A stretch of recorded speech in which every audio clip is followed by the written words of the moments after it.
할렐루야. 할렐루야. 네, 금요일 밤 하나님 앞에 나와 찬양하며 또한 말씀을 듣고 마음의 소원을 아뢰는 우리 모두에게 하나님께서 은혜와 평강을 부어주시기를 간절히 소망합니다. 또한 말씀의 은혜가 저에게도 그리고 말씀을 듣는 우리 성도님들에게도 동일하게 주어지기를 주님의 이름으로 간절히 축복합니다. 오늘부터 민족의 명절 한가위 연휴가 시작되었습니다. 연휴가 시작되는 오늘부터 부지런히 명절을 보내기 위해 움직이는 분들도 계실 테고 또 주일 예배 후부터 움직여야겠다라는 분들도 계실 줄로 압니다. 모든 분들에게 하나님께서 풍성히 채워주시는 은혜가 있는 한가위 명절 되시기를 간절히 소망합니다. 여러분, 한가위, 추석이죠. 이 한가위 추석하면 떠오르는 단어가 무엇입니까? 여러 단어들이 있을 거예요. 송편, 가족, 여러 단어들이 있을 텐데 저는 말씀을 준비하면서 어떤 단어가 떠오른가 생각해 봤더니 풍성함이라는 단어가 떠올랐습니다. 그런데 생각해 보면은요, 추석은 이 풍성함과는 조금 거리가 있는 명절인 것 같습니다. 풍성함이라는 단어를 생각해 보면 이미 어느 정도 가득 채워졌다라는 느낌이 강한 단어죠. 그런데 이 추석은요, 추수를 앞두고 풍성하게 채워지기를 기원하는 날, 그날이 바로 추석입니다. 그래서 추석이 이 풍성함과는 조금 거리가 있다라고 생각했어요. 오히려 풍성함이라는 단어는 우리 기독교 절기인 추수감사절과 더 맞닿아 있지 않나라는 생각을 했습니다. 추석이 이 풍성함과는 조금 거리가 있지만 이 추석 연휴를 보내는 우리 성도님들에게는 하나님께서 풍성히 채워주시는 은혜가 있는 그러한 명절이 되시기를 다시 한번 축복합니다. 오늘 우리가 함께 읽은 이사야 45장의 말씀은 우리가 얼마나 풍성하게 또 얼마나 풍족하게 하나님의 복을 받았는지에 대해서 이야기하고 있습니다. 더불어 우리가 앞으로 받게 될 복도 이야기를 하고 있는데 말씀을 본격적으로 나누기 전에 오늘 본문이 있는 이 이사야 45장의 배경을 먼저 나눈 다음에 오늘 말씀을 본격적으로 나눌 수 있었으면 좋겠습니다. 오늘 본문이 속한 이사야 45장 말씀은요, 인류의 역사를 주관하시는 하나님께서 바사왕 고레스를 통해서 문 나라를, 여러 나라들을 통치하시겠다라는 것을 밝힙니다. 그리고 그 나라들을 통치하는 왕, 바사왕 고레스가 이 모든 것이 하나님께서 허락하셨기 때문이다라는 것을 그가 깨닫게 하겠다라고 45장은 이야기하고 있습니다.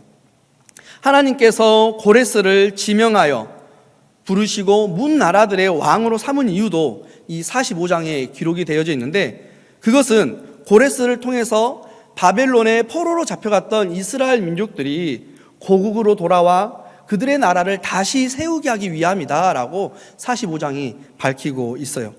그리고 역사적으로 이사야 45장의 이 예언이 우리가 사는 현실에서 실현되어졌고 성취되어졌다는 것을 우리는 이미 알고 있습니다. 그런데 놀라운 것이 무엇인지 아세요?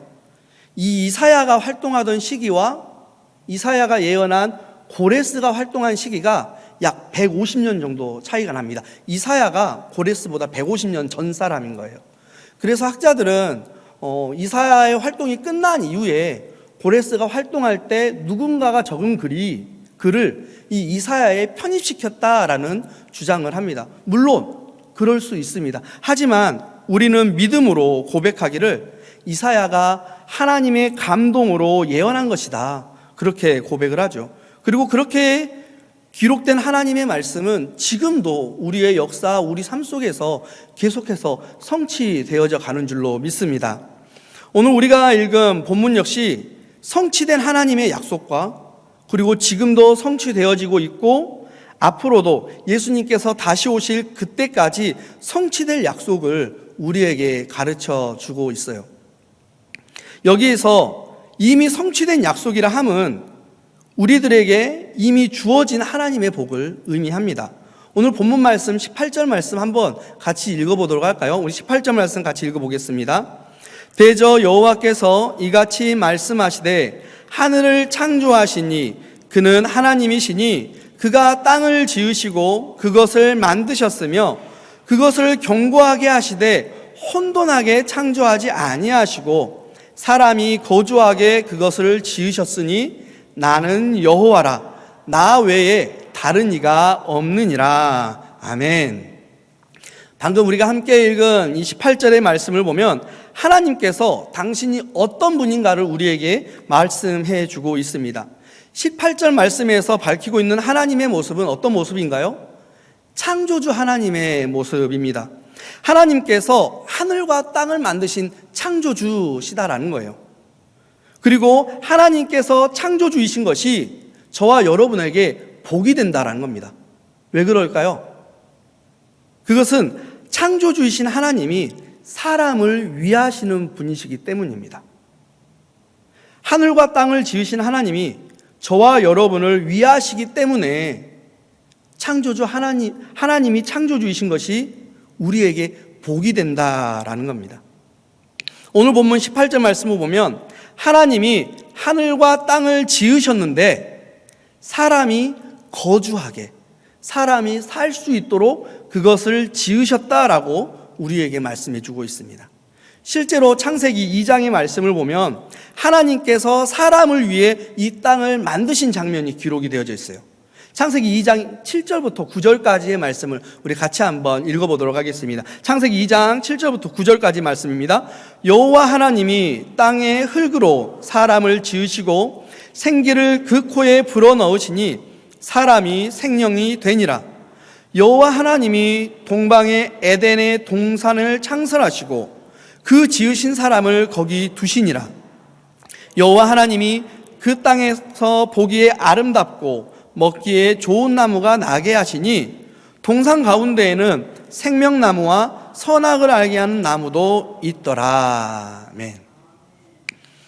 창세기 2장 7절부터 말씀을 살펴보면요, 하나님께서 사람을 흙으로 지으셨습니다. 그리고 지으신 그 흙으로 된 사람의 코에 생기를 불어넣으셔서 사람이 생명이 되게 하셨어요. 그리고 8절의 말씀에서 볼 수 있듯이 에덴 동산을 창설하시고 사람을 거기에 두셨습니다. 에덴 동산에 사람을 두기 위해 에덴 동산을 만든 게 아니고요, 사람을 위해 에덴 동산을 만드셨다는 겁니다.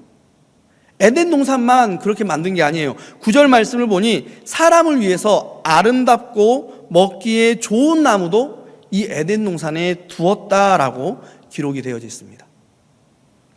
즉 하나님께서 사람을 위해 땅과 그 위에 모든 것을 만드셨다라는 것이에요. 믿으십니까? 믿으십니까? 우리가 믿음으로 고백해야 합니다. 그리고 하나님께서 사람이 거주하도록 하늘과 땅을 만드실 때요, 막 헝클어져 있는, 엉망진창으로 되어 있는 혼돈의 상태로 만드시지 않으셨습니다. 질서 있게 창조하셨어요. 본문 18절에서 나오는 이 혼돈이라는 단어가 있습니다. 이 혼돈이라는 단어는요, 태초에 하나님이 천지를 창조하시기 전의 상태, 즉 창세기의 말씀으로 보면 창세기 1장 2절에 나와 있는 혼돈의 상태, 그 상태와 같은, 그 단어와 같은 혼돈이라는 단어를 쓰고 있습니다. 그리고 그 이후에 창세기 1장 2절 이후부터 이어지는 천지 창조의 모습을 보면서 하나님이 사람을 위해 이 지구와 이 세상을 만드실 때 얼마나 질서 있게 만드셨는지를 우리에게 보여줍니다. 그렇기에 하나님께서 오늘 본문에 이렇게 말씀하는 거예요. 내가 하늘과 땅을 사람이 거주하도록 창조했는데 혼돈하게 만든 것이 아니라 질서 있게 만들었다라고 말씀해 주고 있습니다. 사랑하는 성도 여러분, 저와 여러분은요, 하나님께서 처음 창조의 사역을 시작하실 때부터 지금 이 시간까지 하나님이 사람을 위해 지으신, 사람을 위해 창조하신 하늘과 땅에 거주하며 살고 있습니다. 이것이 저에게 그리고 여러분에게 복이 됩니다. 이것이 복이 아니라면 과연 무엇이 복일까 생각해 봐야 하지 않을까요? 저와 여러분이 이미 하나님께서 허락하신 복을 누리고 있는 줄 믿으시기 바랍니다. 그러면서 19절에 우리에게 또 다른 복을 주셨다라고 말씀을 하고 있어요. 우리 19절 말씀 같이 읽어보겠습니다. 19절입니다. 나는 감추어진 곳과 캄캄한 땅에서 말하지 아니하였으니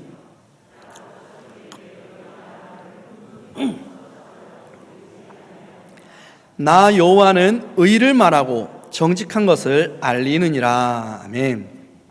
19절에서 말씀하고 있는 하나님의 복은요, 하나님께서 우리들에게 자신을 밝히 보이시면서 명명백백하게 의를 말하고 정직을 말하고 계시다라는 겁니다.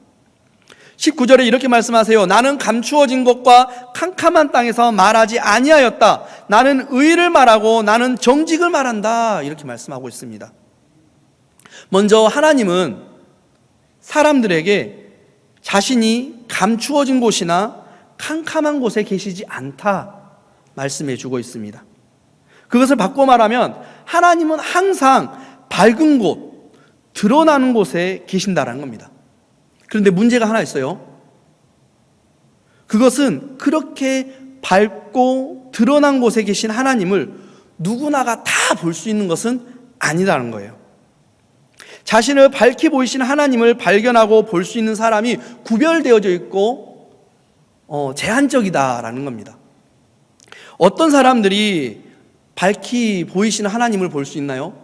바로 예수 그리스도를 주로 고백하는 사람들입니다. 오늘 본문이 있는 이사야 45장 15절의 말씀에 이렇게 기록이 되어져 있어요.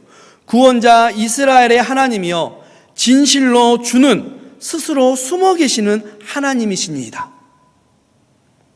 본문 19절 말씀에 하나님께서는 감추어지고 캄캄한 곳에 계시지 않기에 명명백백히 드러난다라고 말씀을 하시는데 15절에 사람들은 하나님이 숨어 계신다라고 말씀하고 있습니다. 45장 15절 말씀과 19절 말씀을 보면 이 9절만 보면 서로 모순되는 것 같아요. 그렇죠? 그런데 19절의 말씀은 하나님께서 자기 스스로를 밝혀서 말씀하는 구절이죠. 하지만 15절의 말씀은요, 하나님이 아니라 이방인이 이야기하는 하나님의 모습입니다. 이방인들은 하나님 앞에 나와 하나님께 예배하기 전에는 이스라엘 백성들이 받았던 직접 계시, 이 계시를 받지 못했어요. 그렇기 때문에 하나님은 밝히 보이시는 분이지만 그들의 입장, 하나님 앞에 나오지 않고 하나님이 아닌 우상을 섬기던 그들의 입장에서는 하나님이 꽁꽁 숨어 계시는 분으로 보일 수 있었다라는 거죠. 그래서 15절과 같이 하나님은 스스로 숨기시는 분이다 이렇게 이야기할 수밖에 없다라는 겁니다. 하지만 하나님을 믿지 않던 사람들이요, 하나님 앞에 나와서 하나님을 예배하며 하나님의 자녀로 거듭났을 때 비로소 그들은 밝은 곳에서 자신을 드러내시는 하나님을 발견할 수 있게 됩니다. 왜냐고요? 하나님께서 분명히 말씀합니다. 나는 캄캄한 곳에 어두운 곳에 있지 않다라고 말입니다. 밝은 곳에서 자신을 드러낸다고 말씀하시기에 하나님의 자녀들은 하나님을 발견할 수 있는 것입니다. 사랑하는 성도 여러분, 하나님을 믿지 않는 사람들은 하나님을 인지하지 못해서 하나님이 숨어 계시는 것처럼 생각되겠지만 하나님의 자녀된 우리는요, 매 순간 하나님을 인지함으로써 스스로 밝히 보이시는 하나님을 발견하게 되는 줄로 믿습니다. 삶의 매 순간 하나님을 발견하고 경험하는 것, 하나님께서 하시는 말씀을 듣고 우리가 살아갈 수 있는 것, 그것이 바로 저와 여러분에게 허락하신 하나님의 복인 줄로 믿습니다. 이렇게 하나님께서는 사람들에게 복을 주시고 특별히 믿는 사람들에게 특별한 복을 더해 주셨습니다. 우리가 거주하고 있는 이 땅과 하늘을 질서 있게 만드심으로 우리가 살아갈 수 있게 하신 복이 첫 번째입니다. 또한 믿지 않는 자들은 발견하지 못하는 하나님을 매 순간 살아가면서 발견하며 살아가는 믿는 자들에게 주어진 복, 그것이 바로 두 번째 복이죠. 우리에게 이미 주어진 복입니다. 그리고 그 믿는 자들이 받는 복을 이미 저와 여러분이 받아 누리고 있습니다. 이러한 복을 우리에게 허락하신 하나님께 감사와 영광을 올려드리는 저와 여러분 되기를 주님의 이름으로 간절히 권면드립니다.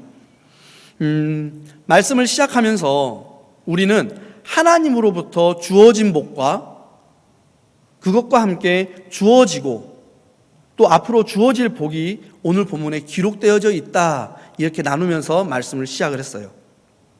우리에게 주어진 복은 앞서 다루었습니다. 하나님께서 하늘과 땅을 질서 있게 창조하시고 우리가 거기에 살게 하신 것, 그리고 매 순간 하나님을 발견하게 하신 것, 이미 그것은 주어진 복이에요. 그렇다면 이제 우리에게 주어졌고 주어지고 있고 앞으로도 계속해서 주어질 복을 한번 살펴보도록 하겠습니다. 오늘 본문 20절에서 22절의 말씀 우리 한번 읽어보도록 하겠습니다. 20절부터 22절인데요. 저와 여러분이 같이 읽어볼게요. 같이 읽겠습니다. 열방 중에서 피난한 자들아, 너희는 모여오라. 함께 가까이 나아오라. 나무 우상을 가지고 다니며 구원하지 못하는 신에게 기도하는 자들은 무지한 자들이니라. 너희는 알리며 진술하고 또 함께 의논하여 보라. 이 일을 옛부터 듣게 한 자가 누구냐? 이전부터 그것을 알게 한 자가 누구냐? 나 여호와가 아니냐? 나 외에 다른 신이 없나니 나는 공의를 행하며 구원을 베푸는 하나님이라. 나 외에 다른 이가 없느니라. 땅의 모든 끝이여 내게로 돌이켜 구원을 받으라. 나는 하나님이라. 다른 이가 없느니라. 아멘. 20절부터 22절 이 세 구절에 가장 많이 등장하는 단어가 구원이라는 단어입니다. 하나님께서 허락하신 이 구원이라는 복은 우리에게 이미 주어졌어요. 그래서 우리는 구원받은 자로서 살고 있잖아요. 그리고 계속해서 우리들에게 주어지고 있습니다. 그리고 예수께서, 그런데 놀라운 것은요, 하나님께서 본문에서 주어지는 이 구원이라는 복이 믿는 사람뿐만 아니라 믿지 않는 사람들도 그 구원이라는 복을 받기 원하셨다라는 겁니다. 구약 성경을 읽어보면 구약 성경에 등장하는 하나님이 이스라엘의 하나님으로서 이스라엘 백성만 위하시는 것 같다라는 그런 느낌을 받을 때가 종종 있습니다. 하지만 하나님은요, 이스라엘만의 하나님이 아니라 그 외의 모든 피조물도 구원받기, 이렇게 말씀하시는 거예요. 열방 중에 피난한 사람들아, 땅의 모든 사람들아, 내게로 돌이켜 구원을 받아라. 그렇게 말씀합니다. 그런데 하나님께서 모두 무작정 믿어, 그렇게 이야기하지 않는다라는 겁니다. 그렇게 강요하지 않으신다라는 거예요. 오늘 보면 21절 이렇게 기록되어져 있습니다. 너희는 알리며 진술하고 또 함께 가가 아니냐? 나 외에 다른 신이 없나니 나는 공의를 행하며 구원을 베푸는 하나님이라. 나 외에 다른 이가 없느니라. 이 21절게요. 내 생각을 말해보아라. 증거를 보아라. 머리를 써보아라. 변론을 해보아라. 지금 일어나고 있는 이 일을 이미 오래전에 내게 알려준 이가 있느냐? 내가 사태를 이해하도록 도운 이가 누구냐? 바로 나, 하나님이 아니냐? 나일 수밖에 없다. 내가 유일한 하나님이기 때문이다. 모든 일을 바로잡고 도움을 베풀 수 있는 하나님은 오직 나밖에 없다. 하나님은요, 무작정 믿어라 하지 않으시고 생각도 해보고 토론도 해보고 증거도 찾아보고 변론도 해보라고 말씀합니다. 왜냐하면 그렇게 하면 할수록 구원을 베푸시는 분, 우리에게 도움을 베푸시는 분, 그분이 하나님밖에 없다라는 것을 깨닫게 되기 때문입니다. 사랑하는 성도 여러분, 하나님은요, 무논리의 하나님이 아니십니다. 하나님을 믿는데 이성은 도움이 안 된다라고 이야기하는 것은 잘못된 겁니다. 당신을 깨닫게 하는 도구로서 우리 사람들에게 이성이라는 도구를 주셨습니다. 그렇기 때문에 우리가 믿음으로 기도하며 이성으로 고민하고 또한 생각할수록 우리를 도우시고 우리를 구원하시는 분은 하나님밖에 없다라는 것을 깨닫게 되는 줄로 믿습니다. 그렇다면 사람을 도우시고 구원하시는 분이 하나님밖에 없다라는 것을 깨달아서 하나님께서는 오늘 본문 24절과 25절의 말씀을 통해 도우심과 구원을 베푸시는 분이 하나님밖에 없다는 것을 깨달은 사람들이 말씀을 하고 있습니다. 24절과 25절의 말씀입니다. 내게 대하여 어떤 자의 말에 공의와 힘은 여호와께만 있나니 사람들이 그에게로 나아갈 것이라. 무릇 그에게 노하는 자는 부끄러움을 당하리라. 그러나 이스라엘의 자손은 다 여호와로 말미암아 의롭다 자랑하리라 하느니라. 24절, 하나님의 은혜로 구원받은 사람들을 의미해요. 즉 하나님께서는 당신의 은혜로 구원받은 사람들이 하나님께만 공의와 능력이 있습니다 라고 고백할 것이다 라고 말씀하고 계셔요. 그리고 그렇게 고백한 사람들은 하나님께 의롭다고 인정받으며 영광스러운 명예를 얻어서 하나님을 자랑할 것이다 라고 하나님께서 구원받은 사람들이 이렇게 반응할 것이다 라고 오늘 말씀해 주고 계십니다.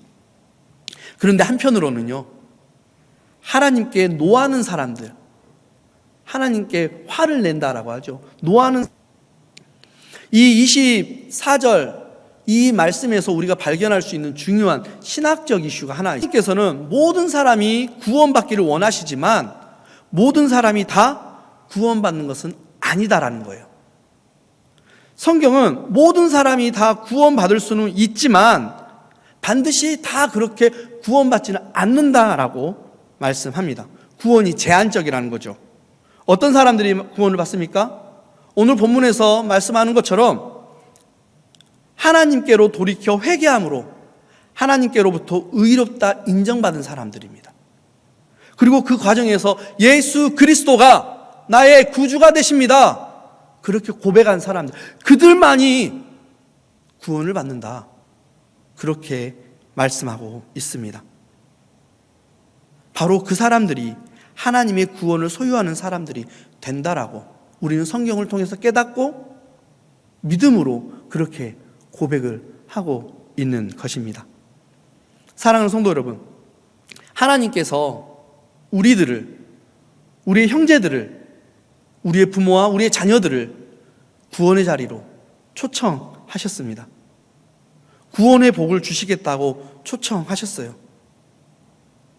그리고 그 초청에 응할 때, 그 초청에 응할 때 하나님께서 우리를, 우리의 형제와 자매, 부모와 자녀, 우리의 이웃들을 의롭다 인정해 주시고 구원해 주실 줄로 믿습니다.